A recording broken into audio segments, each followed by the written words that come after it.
This is Hydrilla, so it could also be called water thyme, but you're most likely going to be hearing it referred to Hydrilla. This is an invasive macrophyte that is currently in Cayuga Lake, so it is neighboring Seneca Lake very closely.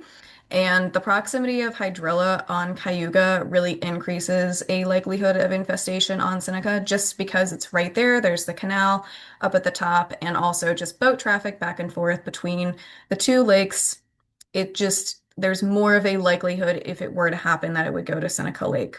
Hydrilla is a very aggressive invader, like we saw in that photo very recently. It really takes over the under the bottom of the lake and makes it to where other native species can't grow. It'll impact recreation. If it gets too dense and too matted, then boats aren't going to be able to get through. It's not going to be the preferred food source for species that are there.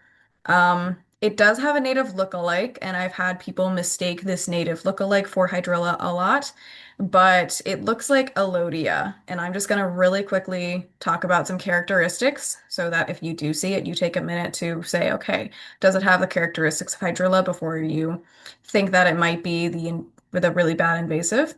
Alodia has whorls of three, and Hydrilla typically has five or more. I know it says three on here, but most likely you're going to see five or more. It also has serrated edges, so you can see Hydrilla has those serrations on the leaf edges in that photo that is on the upper left.